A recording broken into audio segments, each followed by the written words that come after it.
Of course. Hello, everyone. How you doing? You're very welcome to the Last Word in Formula One with myself, Aidan Raftery, and of course, as always, the enigma, and he loves when I say that. That is Michael O'Grady. Hello, Michael. How are you? Are you well? I'm not too bad. And hello from San Francisco at the minute. You can see the Golden Gate behind me there, you know.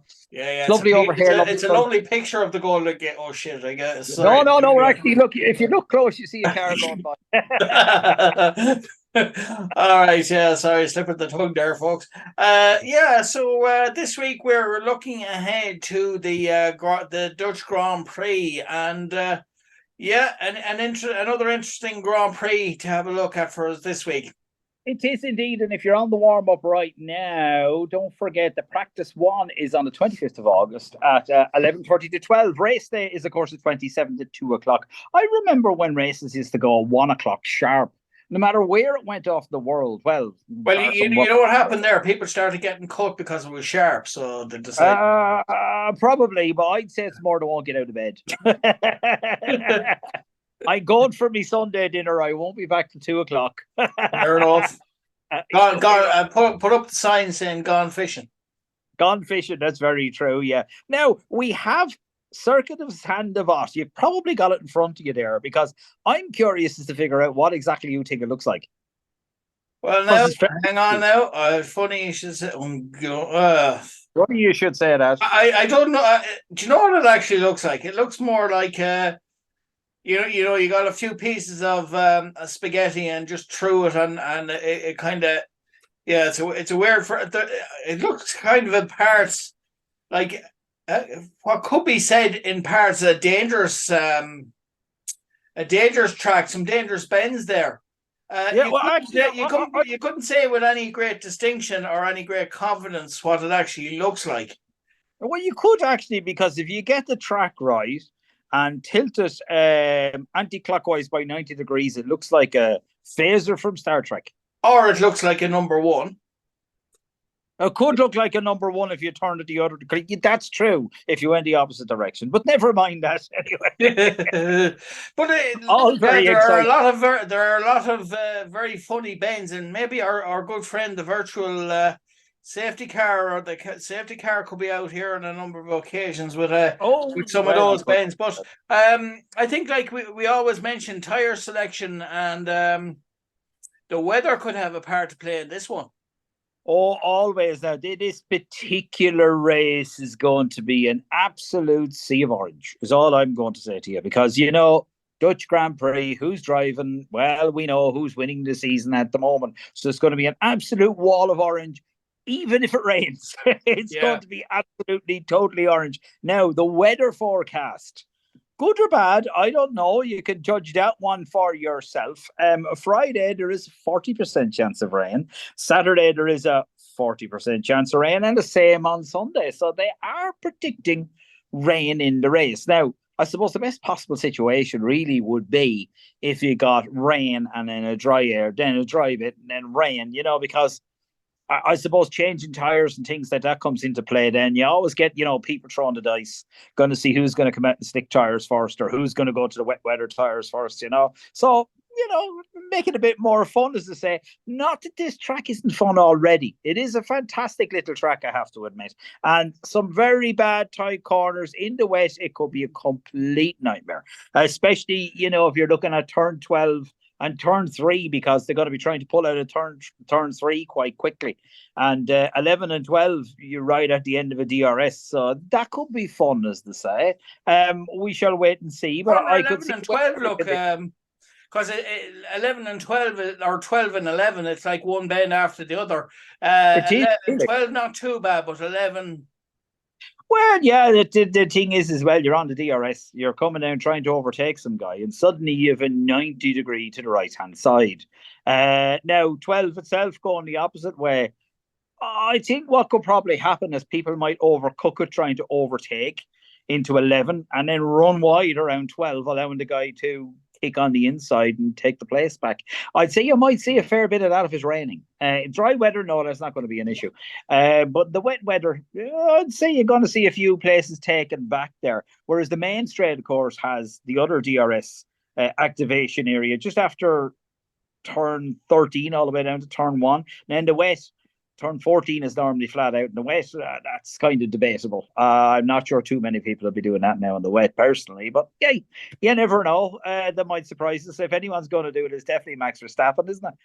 Well, that's it. And just a few interesting facts about the circuit itself. The first Grand Prix was held in 1952. Number of laps is 72. That's interesting. Race distance is 306.587 kilometers. Current length 4.259 kilometers, and the lap time record is 1.11. No, 1 hour. What is it? Yeah, 1.11. Yeah. 0.07. There you go. Good man. Yeah, and that's for 4.2 kilometers. That's pretty quick. And so, with regards to the lap record, what are your thoughts on that? Because I suppose we said that's the lap record. What are your thoughts maybe this weekend of, as we say every week, the modifications that were made before the season started? What's the average speed lap time, do you think? Oh, you could take a second to 2 seconds roughly off that. No one's going to get near that with the new cars. That was, of course, the fantastic hybrid era cars that you get. And those sort of, they were a lot quicker than the ones they have now. They were not as heavy as the ones they have now. Or as mechanical, I suppose, to a certain extent, as the ones they have now. So you're not going to get near that speed. These cars are more economical, though, aren't they? I can't tell you that, actually. That's something I've never looked into before. Can't actually tell you that. That's what they're hoping now with the new Formula One fuel, all right. I mean, they're partially using some of the drop-in fuel at the minute in the cars, but they're hoping by 2026 to be 100% man-made, synthetic, carbon-neutral fuel. That's the thing. So that's about as economical as you can get, really, isn't it? Yeah, and I suppose really, car wise and driver wise, who is this most likely to suit most? Oh well, it's going to be a Max Verstappen race. We say that all the time this year because he's winning left, right, and center. But this kind of is his home race. So I mean, yeah, he's going to be flying. He knows this track, I think, better than anybody else. He's going to absolutely just fly away off into the distance. And of course, he got the fastest lap last year at 1:13.6, which is a good 2 seconds adrift of the fastest lap time. You won't be much quicker than that this year. It'll be pretty close. It does show, the difference, doesn't it, between qualifying and the race. I mean, qualifying, the lap time was 1:10.3 for pole position. And you're looking at, 3.3 seconds slower than for actual race fastest lap. It makes a bit of a difference now, I have to admit, So the person who's won this race the most times, and we're going back here because I'm sure Max Verstappen's going to want to change this, is actually Jim Clark. We're going back a bit there.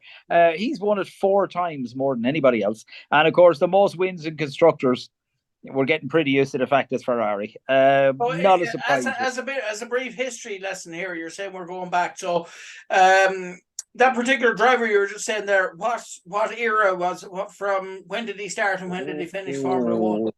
Jim Clark, as far as I know, was actually back in the dangerous days of Formula One, as they used to call them, the killer years of Formula One, which was kind of a bit scary, really. He actually died the 7th of April in Hockenheim in 1968.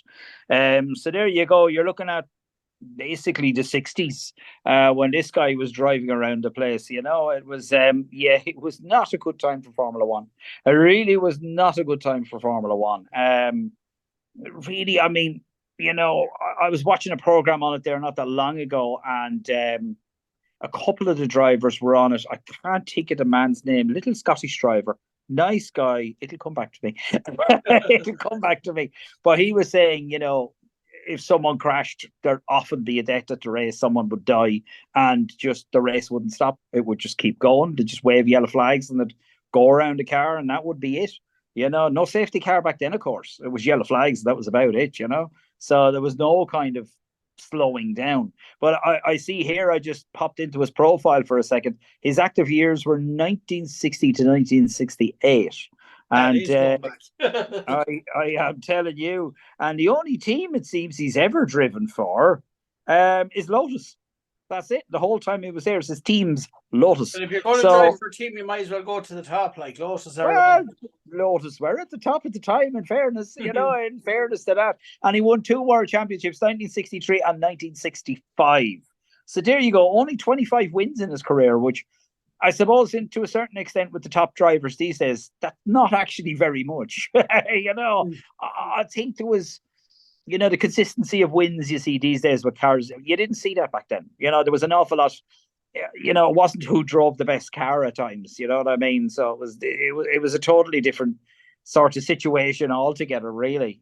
So I mean, yeah, his last entry I see was the South African Grand Prix in 1968. So there you go. Now, just on other things from him here that I can see in front of me. I'm sorry I am reading this, but, he actually finished first race in 1963 in Indianapolis 500, believe it or believe it not. That's amazing. If there's kind of a, how will I put it? There's kind of a holy trinity in racing. It's Monaco, it's the Indianapolis 500 and Le Mans 24 hours. And if you've done them, you're the man, basically. There's very few drivers have actually done that, but you are the man. Yourself and Paul Egan will have to do those in your way. Paul's kind of won it multiple times at this stage. I think he's bored. Sick of it. He needs a new challenge, doesn't he? Absolutely, he does. And that's back in all the days of Jim Clark. And I mean, it's mad to think it was the 60s, and he's won it more than anybody else. And he only drove for 8 years, compared to lots of drivers these days. 8 years is nothing, I suppose, So I mean, it's if anyone's going to beat it, I think it's going to be Max Verstappen. I'm going to be right in saying that this track hasn't actually changed over the years. This is exactly the same now as it was back then, or very little whatsoever. Very little changes on this track at all.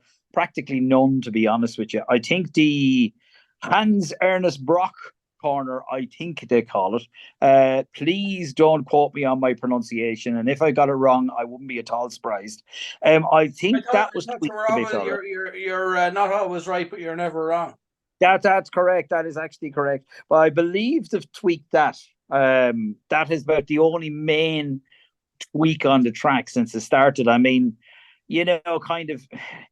It's a weird track. It was kind of used sort of intermittently from 1950 till the mid 80s, somewhere like that. And then it was dropped completely and brought back in 2021.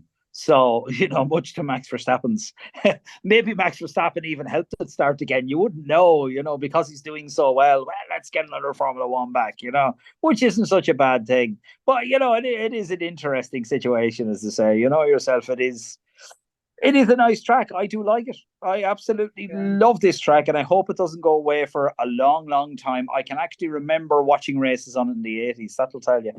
I'm going back now. Never mind anything else. So, like I said at the start, is tyre selection and I suppose pit stop strategy going to be key to winning this race? Obviously, look, we know Max Verstappen and all that, but you still have to. There are still minute little things that you have to get right, even for Max Verstappen to kind of get the win in this one, given the layout of the track. Well, I'd say Max is going to be on pole. That will be a big surprise to a lot of people. But I think he's going to be on pole. I'd be surprised around this track if he wasn't. They do say your home track, like your home games when you're playing soccer, hurling, whatever, does give you a bit of a lift. Your home crowd always gives you a bit of a lift. And I mean, it's going to be hard to find somebody not wearing a Red Bull top now this weekend, I can tell you. Very hard to find somebody not wearing one. And that bit of a lift, he's going to have a ball. He's just going to run around the track like it's not there. So strategy with him is unimportant. He'll just cover off the guy behind him. Guy behind him goes in, I'll go in too. It's only if he drops places or something happens in qualifying, or whatever, he damages the car and he has to start from the sort of pit lane. This is the only stage where he might try something different, but I'd say really it's kind of a two-stopper, and most people are going to go for that. It seems they are bringing compound C1 hard, C2 medium, C3 soft. Still, I wouldn't get too hung up about that. They're just bringing tires basically to what they think is suitable for the race. The idea is to make some races a bit quicker and some races a bit slower. That's the idea for it. Now it is 72 laps. As you've said yourself, traction on this track is very, very good. So you should be able to hurtle around corners. Need to be within corners. You would do, actually, yeah. And they should be able to push a bit harder on that. Now, the funny thing is, traction is quite good. Grip is a bit less than average in places. So it's going to be a bit of an odd one for the drivers. They're just going to have to figure out which corner is which one's got great traction, which one's got bad grip as they go along, as to say. Abrasion is pretty average compared to normal tracks, and hence there's going to be two stops. No, you might push a one stop if you're trying to pull up somewhere from the bottom 10 perhaps, but logic would dictate, I would dare say, if you want to be the quickest possible, two stops is your man on that one. The track doesn't really evolve that much either, I've noticed. A little bit. As rubber goes down, things do get a bit easier for the drivers, but some tracks really evolve well and the cars get faster and faster and faster. This isn't particularly one of those tracks. It's kind of, it comes a bit, but it doesn't really make a major change. Now, the really interesting one is tire stress on this one is quite bad. This one is about as bad as it gets, because those tight corners, so many corners, two straights, and to be honest with you, with DRS, you couldn't really call any of the two straights, bar maybe the back straight, but I mean, the DRS starts in the corner before it. So there is an awful lot of stress on the tires in this. So it's if you're trying a one stop on this one, you're really going to have to tootle around the place and be very careful. Hence, I could see no one doing it. Will we see someone doing a three stop, I wonder? Possibility. If you can't keep your tires going, probably, but maybe Max will do it because he'd dive in at the end. So much time. Yeah. Well, I suppose with this type of, say, given the track, is this going to be likely to be an entertaining race, or a probably straightforward for Max Verstappen, but in general as a spectator to watch it? I suppose with the bends, it is going to throw up, it is going to make it interesting, and the race itself is going to be interesting. But I suppose as a byproduct of that, it'll make the qualifying very interesting as regards time wise. It's very much a driver's track, this. Now, look, if you haven't got a good car, there's not very much you can do about that. But, if you've got a reasonably good car and you're up there in the mix, driver is going to make a lot of difference in this. It's not a track, really, that you can relax on. Now, I'm not saying Formula One drivers relax. How about Lamborghini Aventador? Well, I'd be a bit worried one of them personally, but we won't go there. We won't go there. But if you're flying around it, you've kind of a corner and another corner and another corner and another, and it just keeps mounting up the whole time. The main straight is the only break really you get. Now, I'm not saying these guys are, doing whatever. They're clocking the next. They know exactly where they are. They know when to put the foot in. They don't have to think about it. It happens, but you still have to concentrate on it. But this one's going to take quite a lot of concentration, because bar that main straight, even DRS zone, the second DRS zone is, it's a curve. You know what I mean? There's no straight on it at all, hardly, bar the first one. So I'd say, it's definitely, if you can't keep your focus, you're going to be in trouble. So things like drivers that we know who get frustrated or shout at the team or complain about the team a bit are going to find they're going to do a bit worse off because of the amount of concentration the race takes. You're better off just to keep in the zone, stay chilled, go for the race. Don't team make a bad call, just go with it, roll, just keep going. If you're suddenly in seventh, just keep going, just don't worry about it, because a lapse in concentration here will drop you back big time. very easily, So it'll be interesting from that point of view. Now, if you are lucky enough, just something I noticed today, that you would like to go to the Dutch Grand Prix this weekend, well, if you wanted a Saturday or Sunday ticket, I have been looking at it. If you want a Saturday and Sunday ticket, the cheap seats vary from 166 to 214 sort of euros. review would be you'll be getting for your €166? Well, I was talking to a guy before when I was at Monza. I was talking to a guy at Monza, and he had the cheap seats, no seats, obviously, standing. And he said, basically, you heard the cars coming and heard them going. It was just a blur. You saw nothing. You know what I mean? Who's that? Where's that? What color was it even? You know what I mean? It's gone. Now if you want €160 for the privilege. Absolutely. Now, if you want the fancy seats are 412 upwards. Now, for that, then the cars are a bit slower. But now, personally, I would advise it. I would say, if you're going to go, get yourself a good seat right up at the back of the stand. Right up. Find the biggest stand you possibly can with the sharpest corner and get right up the very back of it, because the view you have down is absolutely incredible, and you'll see the cars a lot better sweeping around bends and things like that. So it's not like other sports, right up front and center. No, you're not going to see much. They're just too fast. They're just too fast. Right up the back corner. So you're €412, which actually on average isn't that bad. It says plus, so we will see where we are at that stage. Actually, just out of sheer curiosity here, if you go to the main stand, that's about 474. Oh, there you go. There is a pit grandstand left at the moment for 327. One could assume that that's a pretty bad place to be sitting at that price, considering all the rest are 415 upwards. But there you go. So if you are going, have about 412 or so on you, and you'll get a good seat.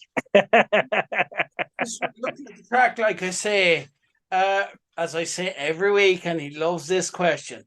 Where's this race going to be won and lost? Won and lost. The race is going to be won and lost by Max Verstappen, both at the same time. Pit stops, I don't think, are going to be an issue, because everybody covers everybody else off. The only way this race is really going to get in much action, it depends on what driver is where. Like, if you guess, we say Charles Leclerc, Carlos Sainz, Checo, Lewis Hamilton, Lando Norris, or George Russell out of place, these guys are going to be going like bulls. If you get these guys line astern, not very much is going to happen, because they're all up there, and it's a difficult race to overtake on because of the amount of corners. It's not that it's not possible. It is. It's just a little bit more difficult. So I'd say if you have the top 5 drivers in the top 5, as to say, I wouldn't expect much change from there. Now, again, the rain is going to throw a bit of a spanner into the works. It normally slows things down. I mean, there's a little less overtaking. But if we get a dry patch, a wet patch, really it's going to be whoever tosses the coin on the tires and gets it right first is really going to jump several places. Even if you were in second place and you ducked in a lap to get the wet tires faster than the guy on the dry, wet or soft tires, and you come out and you do your lap on that one, then he has to pull in. There's a very good chance you're going to be well gone by the time he comes around. So the rain is going to throw it up. We have to see. If it's constant rain, it's going to be a little bit less interesting. That's a terrible thing to say, isn't it?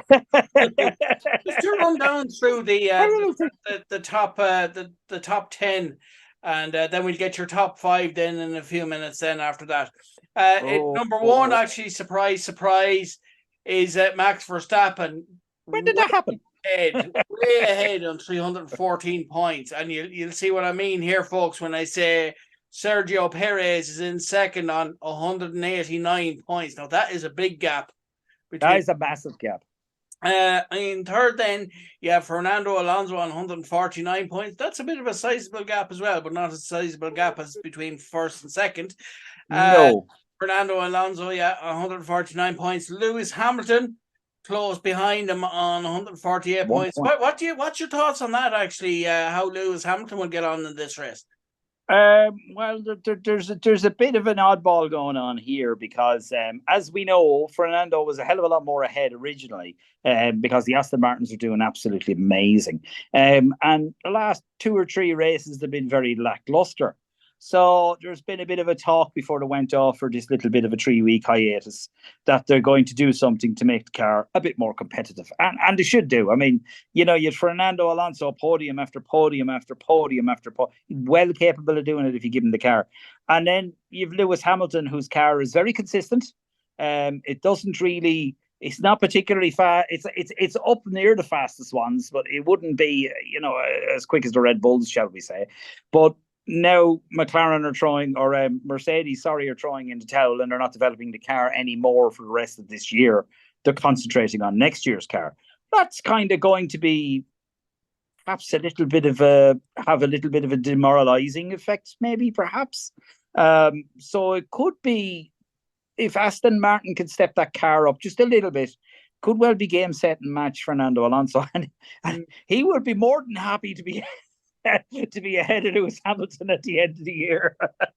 Because as we know, they're great buddies, great friends. And in fifth then is Charles Leclerc on 99 points. Yeah.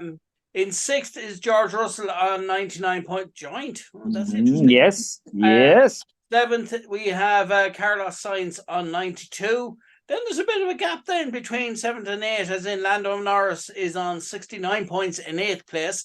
In ninth then is Lance Stroll on 47 points. That's a bit of a gap as well.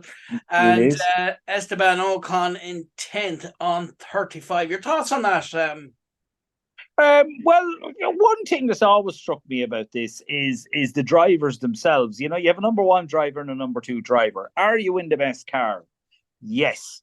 And the two drivers in the best car are first and second, but there's a considerable difference between them, 314 and 189. Now, if one guy is running away in the main car, the main driver, number one driver is running away in the car, you'd expect the second driver to be pretty close, second or third every race.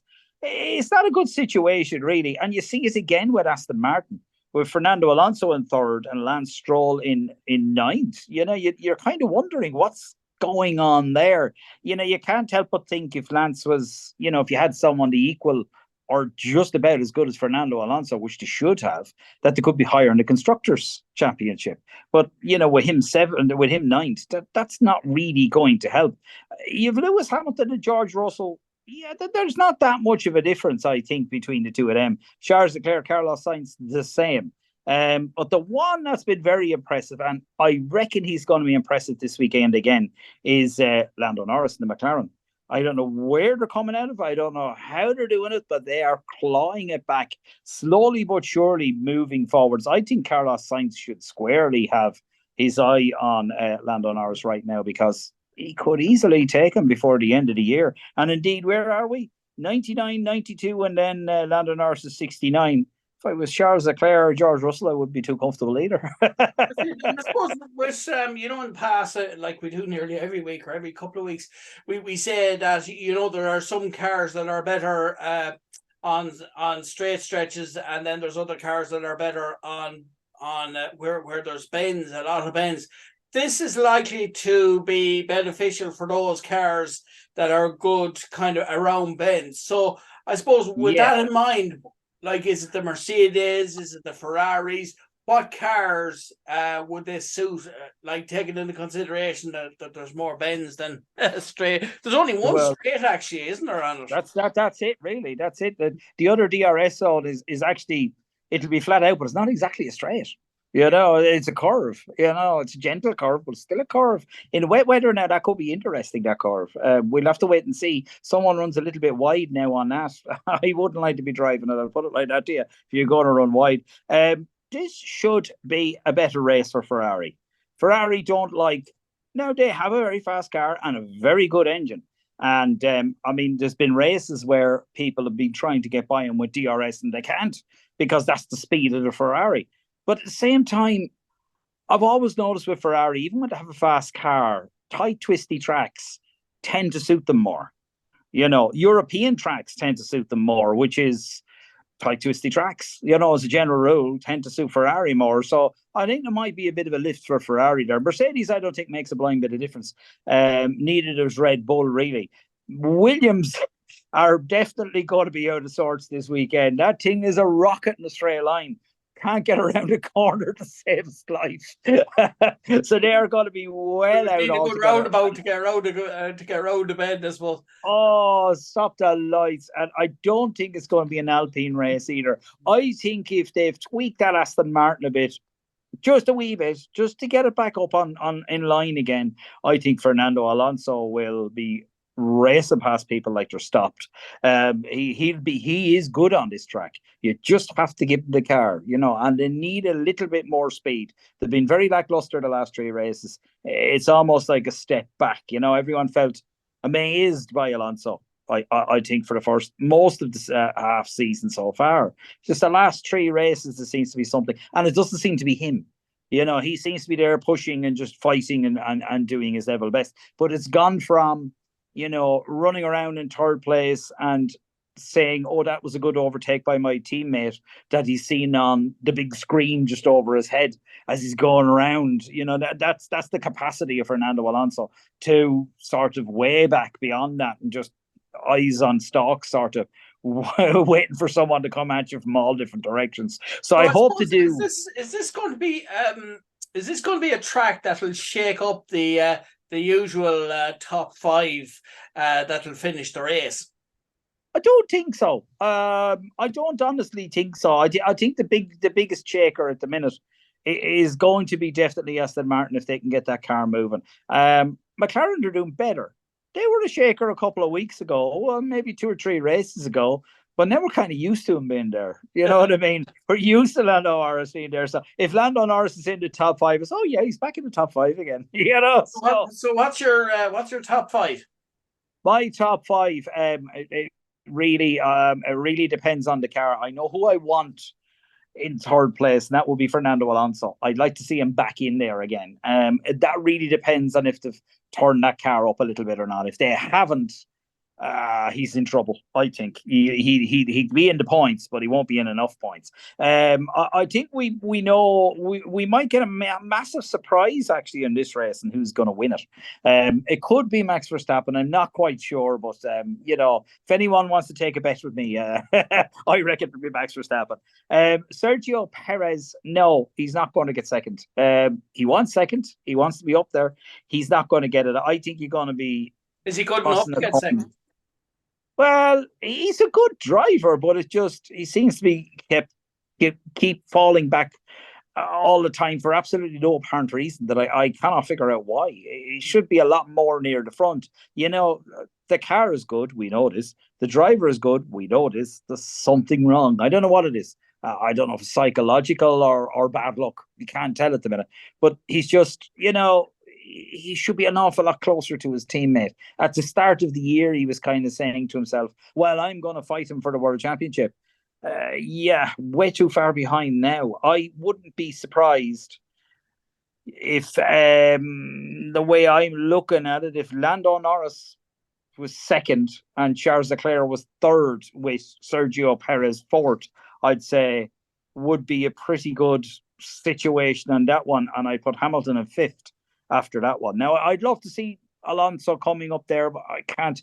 Just judging by the last 3 races, I can't say he'd be in the top 5. We'd have to wait and see on that one. And as you said, depending on the weather too, it could affect the race as well. But... and depending on the Ferrari calls. So listen, thanks very much for that. But just before we go, just to let the people know that the 50-50 draw, there's a good amount of money this time, so why not get your envelopes in, and you could be in with a chance of winning a nice bit of money in the 50-50 draw. And of course you can buy your envelopes. That's 1 for €2 and or 3 for €5, or else you can enter online. So if you're in there, you can you'll be in with a chance to win it. So just to let people know about the 50-50 draw. So is there any truth to the fact that you're going to have a spot the ball competition on the radio? There might be, yeah. How many ping pong balls are in the studio? Yeah. No. Spot Like the to be ball opening the competition. door now. Soccer. You wouldn't want to be opening the door now, or else you could be. Thanks very much for taking the time out to do the last word of Formula One, and we look forward to talking to you again next week. No problems. Talk to you next weekend. No problem. Thanks very much. And that was Michael O'Grady talking about all things